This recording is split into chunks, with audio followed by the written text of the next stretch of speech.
Hello friends. So today we are going to start with types of accounts in this particular chapter. हम banking के बारे में पढ़ रहे हैं. We have studied the meaning of banking. We studied the functions of banking. We studied the main functions. We studied the subsidiary functions, right? So now today we are going to start with what types of accounts. जो मैं अभी आपको explain करूँगी उसमें से काफ़ी कुछ तो you are already knowing. आपको banks के बारे में that is what I feel that you should know about it. आप किसी पेरेंट्स को पूछो या कोई सिबलिंग को पूछो who are actually practically dealing with it. कोई बैंक अकाउंट बैंक में जा रहा है, कोई बैंकिंग ट्रांजेक्शन कर रहा है, you should take that interest in banking transactions to understand whether the transactions are fair enough to make you understand the practical things, right. So वो समझना है हमें और उसके लिए मैं आपको यहाँ पे जो भी पढ़ाऊँगी you should go and check it out कि कैसे होता है. You can definitely do it, right. चलो fine. So types of accounts में सबसे पहला as you can see is fixed deposits. Fixed deposits मतलब क्या? एक फिक्स टाइम पीरियड के लिए you are suppose to invest your money in the bank और उसमें ऐसा है कि you can not withdraw the amount any time you want. Fix deposit मतलब फिक्स टाइम पीरियड हो गया. You can not just go and collect the money out of it, right. क्यों? क्योंकि आपने फिक्स करवा दिया है तो आप उतने टाइम पीरियड तक फिक्स डिपॉजिट के पैसे विड्रॉ नहीं कर सकते, राइट. उसका दूसरा नाम क्या है? Term deposit. That they may ask you in one marker, right. चलो then interest rate is very high. That is what I have written. Definitely it has to be high क्योंकि हम लोग फिक्स टाइम पीरियड के लिए अपने पैसे block कर रहे हैं तो because for a longer period of time we are giving money to the bank तो वो लोग हमें इंटरेस्ट भी ज़्यादा पे करेंगे. एंड लमसम अमाउंट, उसके लिए कुछ ऐसा नहीं है कि इतने पैसे कंपलसरी रखने ही पड़े.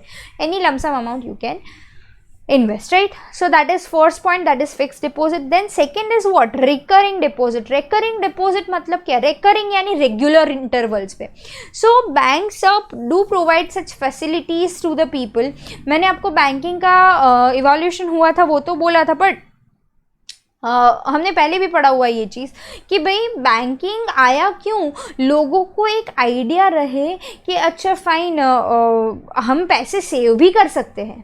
पहले के टाइम पे people were not use to saving money, right. वो सेव नहीं करते थे पैसे, वो जितना अर्न करा उतना खर्च कर दिया एंड बात ख़त्म हो गई. बैंक ज़्यादातर रूरल एरियाज़ में पहले बैंक डेवलप हुए, राइट. सो बैंक्स डेवलप हुए, वहाँ पे उन लोगों, हमने पोस्टल सर्विसेज में भी ये देखा था, राइट. सो बैंकिंग हमें क्या सिखाता है कि भाई save your money, deposit your money. आपको इंटरेस्ट जो भी मिले वो आप सेव तो करो पैसे, right. So recurring deposit is something कि रिकरिंग रेगुलर इंटरवल्स पे you are suppose to deposit certain amount. मैं ऐसा बोलूँ कि मैं 10,000 रुपीज़ का रिकरिंग अकाउंट खुलवा रही हूँ, then every month I am suppose to give 10,000 to bank, right. उसके लिए क्या होगा? इंटरेस्ट तो सेम ही है फिक्स डिपॉजिट जितना, पर क्या होगा? मैंने पहले दिन पे 10,000 इन्वेस्ट करा तो उसके ऊपर इंटरेस्ट मिलेगा. फिर एक महीने के बाद और 10 यानी 20 हो गए तो 20 के ऊपर इंटरेस्ट मिलेगा. उसके बाद और 10 तो 30 हो गए तो 30 के ऊपर इंटरेस्ट मिलेगा एंड सो ऑन. अक्यूमुलेट होता जाएगा, right. So amount to be submitted on monthly basis as I have already said. So is it completely fine? चलो then let's move ahead. Current account, no interest restriction, no interest rather. Current account में कोई interest ही नहीं मिलता और मिले तो एकदम nominal, नहीं मिलता जनरली. वाई सो? ऐसा क्यों है? ऐसा क्यों है कि भाई करंट अकाउंट पे इंटरेस्ट क्यों नहीं मिलता है? The reason being current account जो है उसमें कोई रेस्ट्रिक्शन नहीं है विड्रॉल्स का और anything. You can go at any time, you can withdraw the amount at any time, you can do whatever you want to do. You want to submit the amount, you can. You want to withdraw the amount, you can. Understood? There are no restrictions on any kind of withdrawals from the account, right? And ये किसके लिए use होता है? तो सीधी बात है जिनको ज़्यादा से ज़्यादा मैक्सिमम अमाउंट विड्रॉ करने की ज़रूरत पड़ेगी उनके लिए ही करंट अकाउंट इज़ एप्ट और सूटेबल. वो किन के लिए होगा? डेफिनेटली बिजनेस के लिए, correct. Then next is savings account. Savings account आप लोगों ने सुना होगा, सेव करा है, you can save in that account. उसमें क्या है कि भाई हाँ इंटरेस्ट एफडी से इतना ज़्यादा नहीं होता, उससे तो काफ़ी कम रहता है, पर उसमें क्या है? रेस्ट्रिक्टेड विड्रॉल्स होते हैं कि महीने में या इतने अमाउंट तक you can withdraw like that. And there is a thing which is called minimum balance. तो आपको मिनिमम बैलेंस लेट्स से 10,000 है तो सेविंग्स अकाउंट में उतना बैलेंस मेंटेन करके रखना पड़े. So this is how you are supposed to maintain the accounts, right? So these are the types of account. जो 4 types हमने पढ़े, कौन से 4 types? Fixed deposit, recurring deposit, current account and saving account. I hope you are clear with the same. Let's just check it out in the textbook also.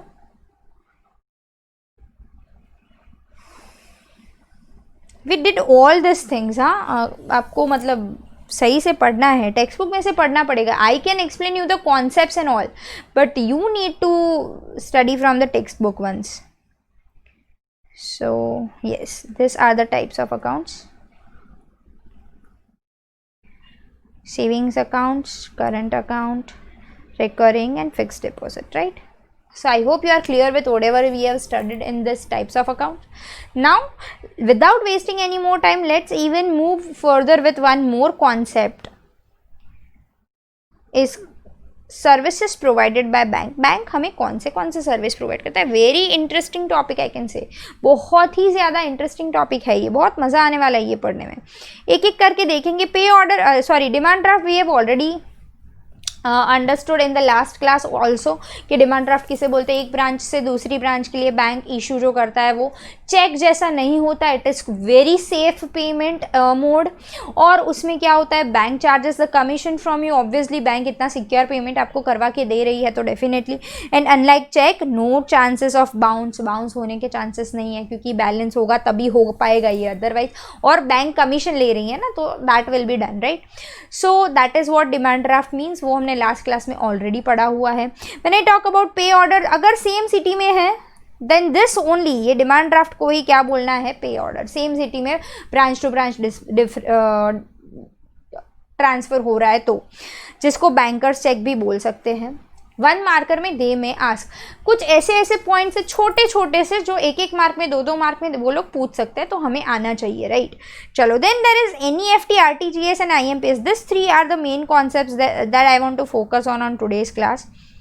NEFT, RTGS and IMPS. I hope it is clearly visible to all of you. Yes, fine, just a moment. Yeah, now it is clearly visible, right? NEFT, RTGS and IMPS. Now what is NEFT? आप लोगों को पता तो होगा ही. आप bank में account to account transfer तो आप करते ही हो, मतलब करते हुए देखा तो होगा ही पेरेंट्स को, तो आपको आइडिया होगा what is NEFT.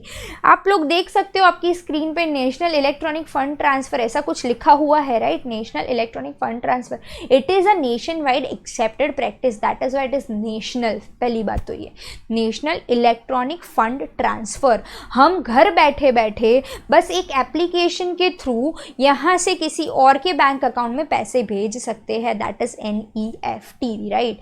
National electronic fund transfer. जहाँ पे मैंने लिखा हुआ है there is no minimum amount.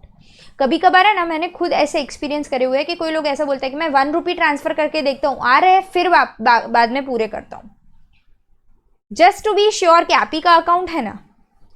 That happens at times, right. ये चलता है. 1 रुपी is also fine, totally fine कि 1 रुपी आ गया, चलो फिर मैं आपको पूरी फीस आपको ट्रांसफ़र कर रहा हूँ, राइट. सो ये क्या हो गया, जो लोग यूज टू नहीं है ऑनलाइन से, नॉट नेसेसरी कि हर कोई NEFT, RTGS, IMPS से यूज टू हो, राइट. तो वो लोग क्या करेंगे, to be on a safer side, they will check it out whether the payment is securely going on और not. So there is no minimum amount limit, but yes there is a maximum amount limit of 2 lakh rupees. 2 lakh तक आप कर सकते हो transfer, and that is what NEFT, right. Then either it will be transferred within same day. अगर same bank होगी ना तो same day पे ही हो जाता है. And if different bank is there then there will be what 48 hours का time period होता है. कुछ commission is charge by the bank, definitely commission charge होगा. किसके पास से होगा, डेफिनेटली सेंडर के पास से होगा. आपको कुछ दिख रहा है बैच पेमेंट, ऐसा कुछ बैंक्स है ना बैच में पेमेंट करते हैं. मतलब NEFT कितने का कितने बैचेस में जाता है, कि जैसे एक्सिस बैंक है तो एक्सिस बैंक में आज 100 कस्टमर्स ने NEFT करा है, बैच में वो पेमेंट होता है. मान लेते हैं 100 कस्टमर्स है, उसमें से एक्सिस बैंक में से ICICI बैंक में किसी ने ट्रांसफ़र करवाया. 100 में से 10 लोग ऐसे थे जिन्होंने ICICI में ट्रांसफ़र कराया, उसका एक बैच. सो बैच पेमेंट होता है, एंड दैट टू किस मोड से होता है, that is DNS, different net settlement. correct? Is it completely all right? That is technical part on banks department, right, कि भाई बैंक बैचेस में पेमेंट करती है, दैट इज वाई 48 आवर्स इतना लग जाता है, राइट। दूसरी बात जो यहाँ पे लिखी नहीं है वो मैं बोल रही हूँ कि NEFT है या RTGS है, तो this are the things, this are the mode of payments which may work, may not work may not work on weekends or public holidays, right? This NEFT RTGS may not work, but there is that, for that purpose there is a facility called IMPS. We'll understand that later on. Chalo, that is done, NEFT is done. Then there is what? RTGS, real time gross settlement. Real time gross settlement, real time अभी के अभी gross settlement कर दो, फटाफट से पैसे transfer. तो ma'am इस दोनों में डिफरेंस क्या है? दोनों में हो ही तो रहा है। RTGS में the minimum amount is 2 lakh, NEFT में there is no minimum amount and maximum amount is 2 lakh. RTGS में there is minimum amount is 2 lakh. 2 lakh से ज़्यादा के पेमेंट हो then only you are supposed to do what? RTGS, right? And again commission is going to be charged from the sender. Then there is IMPS, that is immediate payment service. Immediate, the word is what? Immediate. अभी के अभी payment receive, मैं यहाँ से IMPS करूँ ना तो उसके जिसको IMPS करा है ना उसको अभी मैसेज आ जाए कि पेमेंट रिसीव्ड। ये कब होता है? मुझे क्विकली किसी को पेमेंट ट्रांसफर करना होता है तब होता है, right. So IMPS that is instant money transfer, एकदम इंस्टेंटली मनी ट्रांसफर हो जाते हैं। इसमें 24/7 वो चालू रहता है, तो वीकेंड या पब्लिक हॉलीडेज ऐसा कुछ उसको नहीं चलता, वो हर टाइम काम करता है, it works, right. Commission is charge and maximum IMPS कितने रुपयों तक हो सकता है? 2 लाख रुपये, right. Is it completely all right? अब आपको नीचे कुछ दिख रहा है, मैंने तीनों को ऐसे करके कुछ लिखा हुआ है। ये तीनों के लिए क्या लगता है, क्या मांगता है? IFSC code. IFSC code ma'am बहुत सुना तो है, IFSC code, IFSC code, IFSC code, पर ये है क्या IFSC code? Indian financial system code. Actually IFSC code नहीं बोला जाता, बोलना चाहिए सिर्फ IFSC। IFSC दो, that is what? Indian financial system code दो। हम कोड को कोड प्रोनाउंस करते हैं IFSC code, but it is actually a code. C denotes what? Code, right. एक कोड जैसा होता है, अल्फा न्यूमेरिक होता है, कॉम्बिनेशन होता है 11 डिजिट्स का, right, which is needed for all such kind of online transfers. They may ask you the full form of IFSC, so you are supposed to write this Indian Financial System Code. I hope you are clear with this three. These are the main things. They may ask for 2 marks, 3 marks each. So please read it from the textbook as well. मैंने जो पढ़ा है उससे बाहर का कुछ नहीं है टेक्स्ट बुक में, पर फिर भी हमें एक बार पढ़ लेना है, right. Then let's move ahead. Then there is a facility called overdraft. किनको मिलती है ये फैसिलिटी? जिनका करंट अकाउंट हो ना उनको ही मिलती है। आप लोगों ने ऑलरेडी अकाउंट्स में पढ़ लिया ओवरड्राफ्ट किसे बोलते हैं, फिर भी I am repeating it once again. अगर मैं ऐसा बोलूँ कि मेरा है ना, लेट्स से एक्सिस बैंक की बात करूँ मैं, कि मेरा एक्सिस बैंक में बहुत सालों से अकाउंट चल रहा है, I have a very good reputation in axis bank, और मैं मेरा क्रेडिट कार्ड का पेमेंट रेगुलर बेसिस पे कर देती हूँ, कोई भी चार्जेस हो तो आई रेगुलरली पे, everything is going on smoothly with my bank. मेरा वहाँ पे करंट अकाउंट ही भी है मेरे बिजनेस का। नाउ एक दिन ऐसा हुआ कि मैंने किसी को 5 लाख का चेक इशू करा हुआ है, पर अनफॉर्चुनेटली मेरे बैंक अकाउंट में उस दिन 4 लाख का ही बैलेंस है।